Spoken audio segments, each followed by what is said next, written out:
ഒരുപാട് ഓർമ്മകൾ സമ്മാനിക്കുന്ന ഒന്നാണ് കലോത്സവം. ഓർമ്മകൾ എന്ന് പറഞ്ഞാൽ ഡിഫറെന്റ് ടൈപ്സ് ഓഫ് ഓർമ്മകൾ ഉണ്ടാകും. ഞാൻ കോളേജിൽ വന്നിട്ട് 3ാമത്തെ വർഷമായെങ്കിലും ഇതുവരെ ഒരു കോളേജ് കലോത്സവം കാണാത്തതുകൊണ്ട് കോഴിക്കോട് നാദാപുരത്ത് വെച്ച് നടക്കുന്ന കാലിക്കറ്റ് യൂണിവേഴ്സിറ്റിയുടെ ബി-സോൺ കലോത്സവം കാണാൻ എനിക്കും ഒരു അനാവശ്യമായ ആഗ്രഹമുണ്ടായിരുന്നു. കലോത്സവത്തിന്റെ അവസാന ദിവസമായതുകൊണ്ട് തന്നെ വെറുതെ ഒരു റിസ്ക് എടുക്കണോ എന്ന സംശയം കാരണം ഒരു ബിരിയാണി നിന്നും ഒരു വട്ടമേശ സമ്മേളനത്തിന് ശേഷം അവസാനം ChatGPT വരെ അനുവാദം ചോദിച്ചുകൊണ്ട് ഞങ്ങൾ കലോത്സവ ഇതിലേക്ക് യാത്ര തിരിച്ചു. അല്ലെങ്കിലും അനാവശ്യമായി പ്രോത്സാഹിപ്പിച്ച് കുഴി ചാടിപ്പിക്കുന്ന ഒരു ചങ്ക നിങ്ങൾക്കുണ്ടാവും. ഈ വീഡിയോ നിങ്ങൾ അയാൾക്ക് അയച്ചു.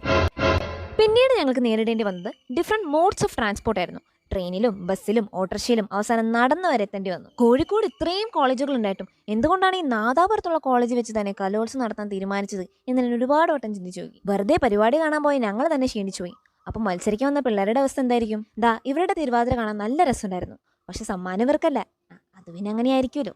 ഈ കാണുന്നതാണ് എന്റെ കോളേജിലെ ഫൈൻ ആർട്സ് സെക്രട്ടറി. പാവം ഓടി നടന്ന് ക്ഷീണിച്ചു പോയി. ഇവരാണ് കേട്ടോ എന്റെ കോളേജിൽ നിന്നുള്ള മൊഞ്ചുള്ള മണവാട്ടിയും കൂട്ടരും. 5 മണിക്ക് ഷെഡ്യൂളത് ഒപ്പനയ്ക്ക് ഒരു 4 മണിയായപ്പോഴേക്കും എല്ലാവരും മേക്കപ്പ് ഒക്കെ ഇട്ടിരിക്കുന്നതാ.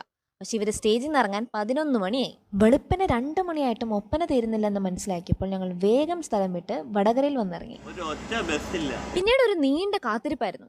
കാത്തിരിപ്പിനോട് കോഴിക്കോടുള്ള ഒരു KSRTC ബസ് കൃത്യം 4 മണിക്ക് ഞങ്ങളെയും തേടി വന്നു. നിങ്ങളുടെ കലോത്സവത്തിന്റെ ഓർമ്മകൾ കമന്റുകളിലൂടെ വായിച്ചറിയാൻ ഞാനും ആഗ്രഹിക്കുന്നു. Until then, thanks for watching. This is Shalin here.